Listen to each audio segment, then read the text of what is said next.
तो स्टूडेंट देखो, एक कंपनी फाइनल अकाउंट्स का एग्जाम लेके आया है। देखो, एक गुड लक लिमिटेड कंपनी है, ये लिमिटेड कंपनी है, तो इसके लिए इसको वही बैलेंस शीट, हमको शेड्यूल 3 बैलेंस शीट ही चाहिए। तो इसका ट्रायल बैलेंस दिया हुआ है जैसा है नॉर्मली। देखो, दिखने में जो क्वेश्चन जो दिखने में है एकदम बिल्कुल ही नॉर्मल ट्रायल बैलेंस की तरह ही है, और मेरा यहाँ पर बहुत सारा आइटम भी, कुछ एडजस्टमेंट भी यहाँ पर दिया हुआ है। तो हम लोग पहले पोस्टिंग हम लोग को शुरू करना पड़ेगा। तो पोस्टिंग हम लोग शुरू करेंगे एकदम टॉप टू बॉटम ही हम लोग शुरू करेंगे, जिसका जहां पोस्टिंग है वहां पर डालेंगे। ठीक है, तो कैसे ये होगा? देखो, ओपनिंग स्टॉक, तो ये जानना जरूरी है कि ओपनिंग स्टॉक कहाँ आता है। तो ये जो opening stock of finish goods he hopefully हम लोग पकड़ेंगे। तो ये चेंज इन इन्वेंट्री आएगा। तो चेंज इन इन्वेंट्री का मतलब देखो, ये जो change in inventory fourth point में आएगा। तो फोर्थ पॉइंट में देखो, opening stock of finish goods, तो यहाँ पर हम लोग डाल देंगे 30,000। ठीक है, नेक्स्ट क्या है? Rent, rate and taxes. तो ये अदर एक्सपेंसेस हो गया। देखो स्टूडेंट, हम फटाफट बोल रहे किसका अंडर में क्या क्या आएगा, ये तुम लोग का भी सेंस होना चाहिए, तुम लोग को भी इसको अच्छे से स्टडी करना चाहिए। रेंट, रेट, टैक्सेस, जैसा रेंट यहाँ पर है, हमने फॉर्मेट बनाया है। तो रेंट, रेट, टैक्सेस में हम लोग को आएगा 6,000। परचेस, हमने बोला परचेस डायरेक्टली आ जाता है, परचेस में कोई ये नहीं होता है। तो देखो यहाँ पर परचेस आ गया कितना? 60,900।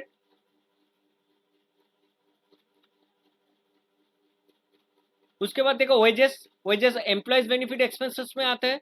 तो चलो एम्प्लॉयज बेनिफिट में वेजेस में हम लोग डाल देते हैं 55,200। फ्यूल अदर एक्सपेंसेस है, तो अदर एक्सपेंसेस में पावर फ्यूल 2570। बिल्डिंग मेरा फिक्स एसेट्स है, नोट नंबर 7 में जाएंगे और यहां पर हम लोग लिखेंगे बिल्डिंग कॉस्ट क्या है? 70,000। तो हम लोग यहाँ 70,000 लिखेंगे। ठीक है, उसके बाद कैरेज इनवर्ट, ये भी अदर एक्सपेंसेस है।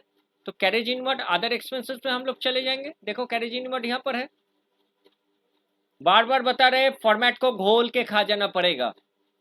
ट्रेड रिसीवेबल, ट्रेड रिसीवेबल मेरा कहां पर आता है? बैलेंस शीट में आता है। तो ट्रेड रिसीवेबल में देखो डायरेक्टली मेरा आ गया। ट्रेड रिसीवेबल में डेटर्स बिल्स रिसीवेबल डायरेक्टली दिया हुआ है यहाँ पर 20,000 हम लोग डाल देंगे। इसके बाद देखो गुडविल, ये मेरा इंटेंजेबल एसेट्स है, तो इंटेंजेबल एसेट्स का हेड में ही डालेंगे। देखो इंटेंजेबल एसेट्स में गुडविल, तो गुडविल यहाँ कितना है? 28,000 डालेंगे। इसके बाद देखो प्लांट एंड मशीनरी, फिर से मेरा फिक्स एसेट्स है, तो फिक्स एसेट में नोट नंबर 7 में हम लोग जाएंगे और यहाँ पर लिखेंगे प्लांट एंड मशीनरी।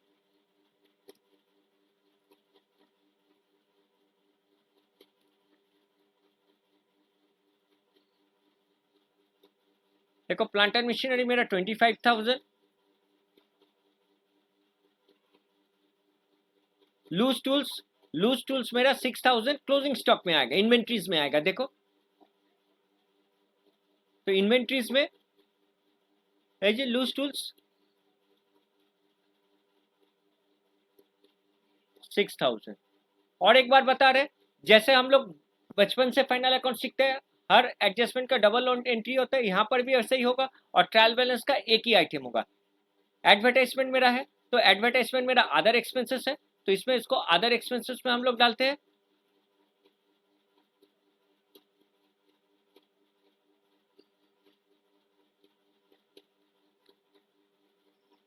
शायद हमने यहाँ पर एडवर्टाइजमेंट अलग बोल के कुछ किए नहीं है।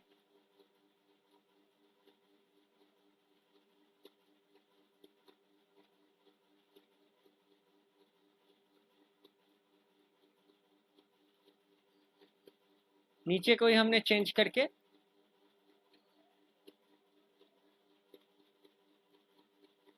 एडवर्टाइजमेंट कर दिए। कितना है मेरा एडवर्टाइजमेंट? 3,000। जनरल एक्सपेंसेस भी वही आएगा, और एक तो डिलीट करके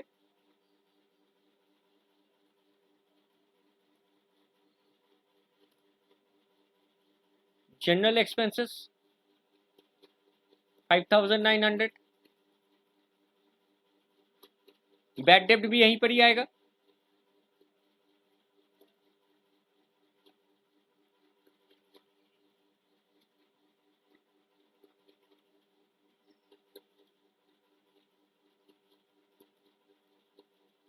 डिवेंचर इंटरेस्ट, तो डिवेंचर इंटरेस्ट मेरा फाइनेंस कॉस्ट होता है, तो मेरा कोई भी इंटरेस्ट पे डिवेंचर इंटरेस्ट पे मेरा फाइनेंस कॉस्ट होता है कितना 625। और देखो ये हाफ ईयरली पेमेंट हुआ है, दिसंबर तक पेमेंट हुआ है, डिवेंचर पेड सॉरी दिसंबर तक पेमेंट हुआ है और ये मेरा मार्च तक है, हाफ ईयरली अप टू 31 दिसंबर 625 ही रहने दो। मिसलेनियस एक्सपेंसेस ये भी मेरा अदर एक्सपेंसेस है,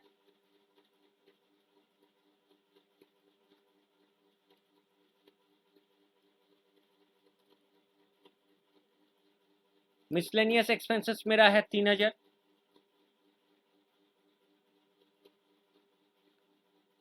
इंश्योरेंस ये भी मेरा अदर एक्सपेंसेस है, इंश्योरेंस का हमने किए हैं, इंश्योरेंस लिख देते हैं 1000।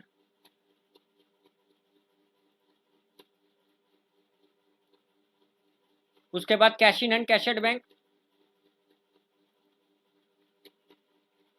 कैश एंड कैश इक्विवेलेंट में होगा कैश इन हैंड, तो यहाँ डाल देते हैं 3000। तो देखो मेरा डेबिट साइड ऑलमोस्ट कंप्लीट हो गया, मेरा डेबिट साइड ऑलमोस्ट कंप्लीट हो गया। अब क्रेडिट साइड में क्या क्या है, इक्विटी शेयर कैपिटल 1 लाख, तो हम लाइबिलिटीज में जाते हैं, इक्विटी शेयर कैपिटल में देखो यहाँ पर ऐसा कुछ नहीं है, इक्विटी शेयर कैपिटल में हम यहाँ डाल देते हैं 1 लाख रुपया, 5% डिवेंचर, 25% डिवेंचर किसका अंडर में आता है, शॉर्ट टर्म बोरोइंग में, तो देखो शॉर्ट टर्म बोरोइंग में सॉरी लॉन्ग टर्म बोरोइंग में आएगा डिवेंचर, तो डिवेंचर देखो कितना है 25,000 और यहाँ पर लिखना भी चाहिए कि मेरा 5% डिवेंचर है, ठीक है। सेल्स मेरा रेवेन्यू फ्रॉम ऑपरेशन है, तो एकदम डायरेक्ट नोट नंबर 1 में चले जाते हैं,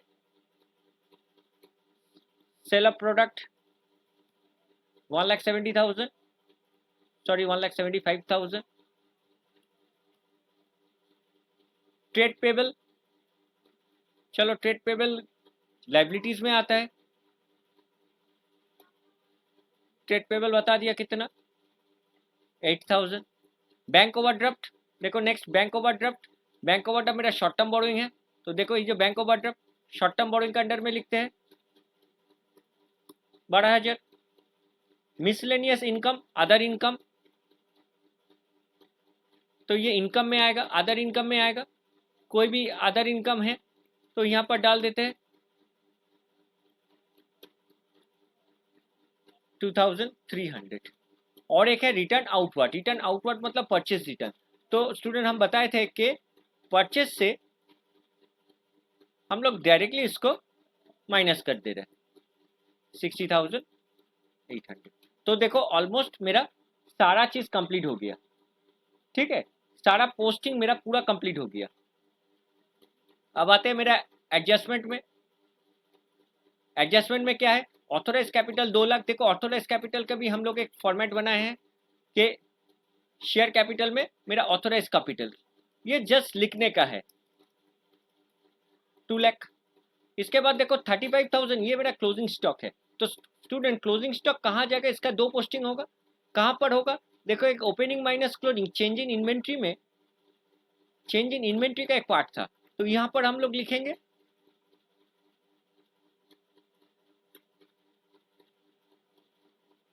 थोड़ा दिक्कत आ रहा है छोटा में, तो चेंज इन इन्वेंट्री में कितना है 35,000, तो यहाँ हम लोग लिखेंगे 35,000, ठीक है। तो देखो 30 माइनस ये 5,000 ऑटोमेटिक चेंज इन इन्वेंट्री में मेरा चेंज हो गया, देखो 5,000 आ गया, और मेरा स्टॉक में आएगा क्लोजिंग स्टॉक इन्वेंट्री में आएगा, तो देखो इन्वेंट्री में क्लोजिंग स्टॉक यहाँ पर हम लोग लिखेंगे 35,000, सबका डबल पोस्टिंग हो रहा है।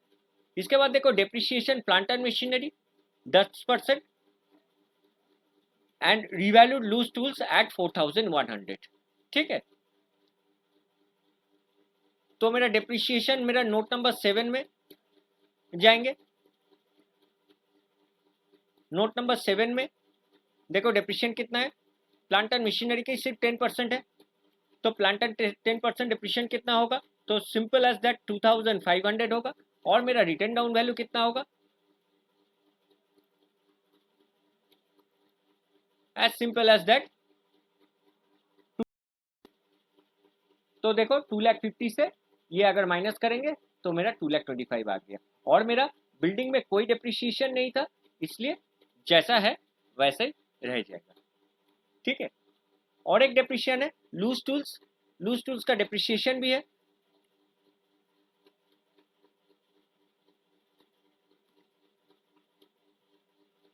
लूज टूल्स देखो रिवैल्यूड एट 4100, तो लूज टूल्स मेरा था कितना, क्लोजिंग स्टॉक में हम लोग लूज टूल्स को लिखे थे ऑलरेडी 6100, लेकिन ये 6100 होगा नहीं, ये कितना होगा 4100। तो मेरा डेप्रिशिएशन कितना हुआ लूज टूल्स का, तो डायरेक्टली लूज टूल्स का डेप्रिशिएशन ही हम लोग सिर्फ यहाँ पर लिखेंगे, ठीक है। कितना, वेरी सिंपल 6100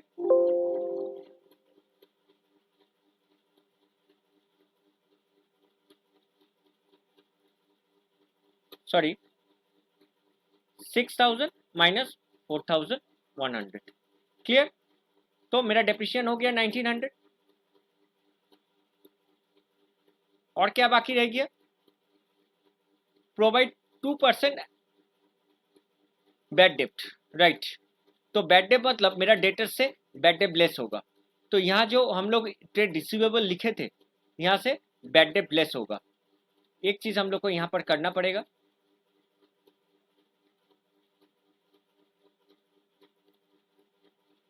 ये 20,000 हमको यहाँ लिखना है तब, और बैड डेप्ट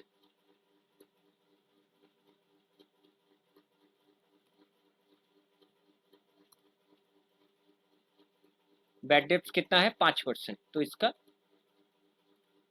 5% कितना होता है 1000,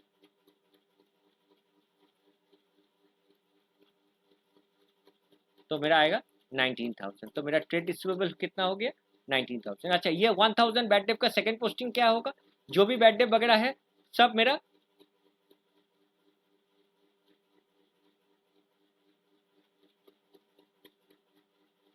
यहाँ पर आएगा। देखो यहाँ पर बैड डेप ऑलरेडी था मेरा 1030, हम लोग लिख सकते हैं अलग से, यहाँ पर इसको ऐड भी कर सकते हैं। बैड डेप कितना फर्दर बैड डेप हुआ था 1000, तो कुल मिला के मेरा 2030, हर चीज का डबल पोस्टिंग, फटाफट हम लोग डबल पोस्टिंग कर दिया। लास्ट एंड फाइनल है, a dividend 10% was proposed by the board of director, ignore taxation. Dividend paid जो है, डिविडेंड जो पेड है वो रिजर्व एंड सरप्लस का पार्ट है, ठीक है। तो डिविडेंड कितना पेमेंट किए हम लोग, तो देखो 10%, तो 10% of what, 10% of the paid up capital. तो पेड अप कैपिटल मेरा था 1 लाख, 1 लाख का 10% यहाँ पर होगा प्रपोज डिविडेंड में 1 लाख का 10%, जो कि मेरा हो रहा है 10,000, ठीक है। सारा पोस्टिंग हम लोग का कंप्लीट हो गया है, लेकिन हम लोग यहाँ पर ऑटो जनरेशन सब नहीं हुआ, तो ऑलमोस्ट मेरा प्रॉफिट आफ्टर टैक्स जो है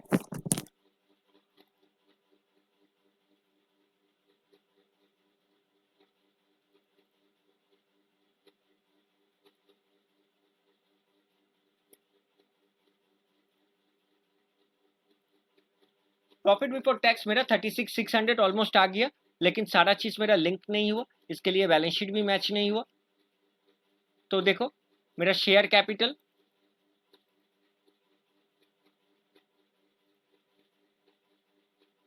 थोड़ा नोट में आते हैं हम लोग। शेयर कैपिटल में मेरा यहाँ पर कुछ भी नहीं था, ये सब कुछ नहीं था, मतलब ऑलमोस्ट सब एक ही है।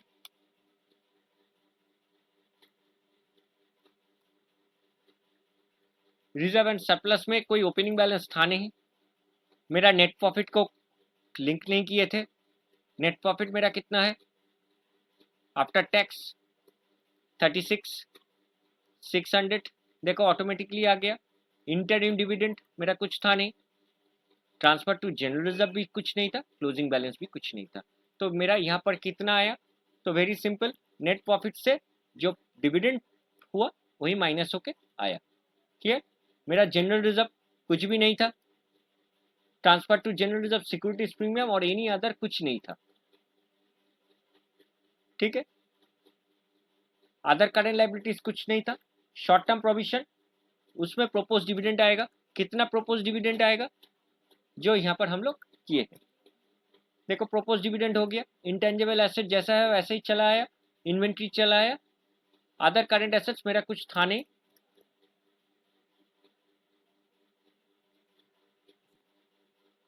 तो मेरा बैलेंस शीट ऑटोमेटिक टैली होना चाहिए, क्योंकि ऑलमोस्ट सब चीज हम लोग यहाँ पर कर दिए हैं।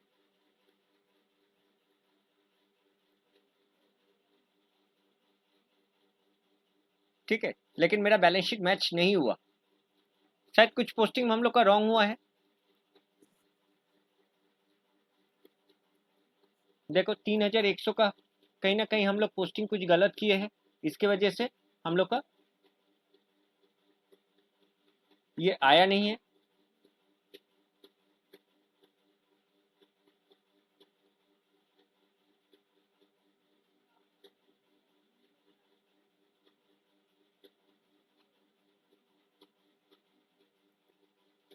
तो स्टूडेंट देखो, कुछ गलती था, मेरा लिंक नहीं हुआ था, तो देखो ऑलमोस्ट मेरा सारा सम खत्म हो गया और मेरा बैलेंस शीट भी तैयार हो गया। तो देखो शेयर कैपिटल 1 लाख कहां से आया,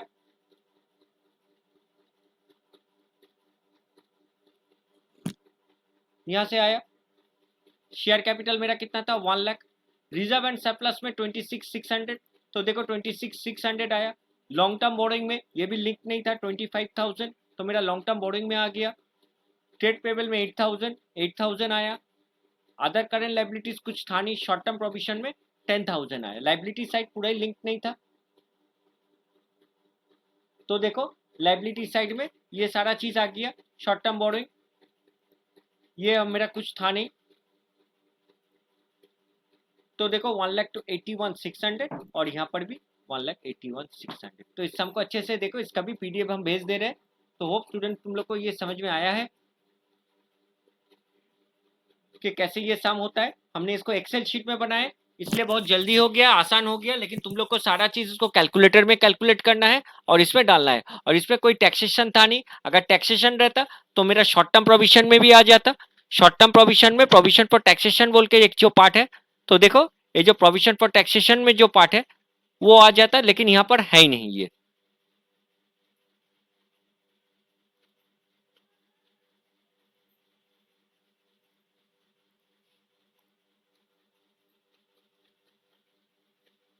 शॉर्ट टर्म प्रोविजन कुछ था नहीं, जीरो था।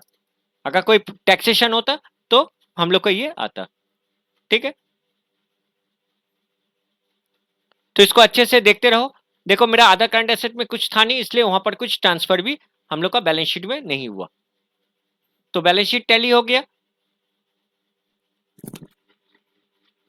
और एट ए ग्लांस अगर हम लोग देखें तो सम देखो मेरा बैलेंस शीट टैली हो गया। नेट प्रॉफिट आया, प्रॉफिट आफ्टर टैक्स 36,600, जो कि ऑटोमेटिकली रिजर्व एंड सरप्लस में ट्रांसफर हो गया है। तो वैसे ही करके सारा पोस्टिंग हम लोग देते जाएंगे और इसका मैनुअली कैलकुलेट करेंगे। जैसा देखो यहाँ पर return down value at the end of the year, tangible assets है ये 92,500, देखो ऑटोमेटिकली आ गया मेरा 92,500।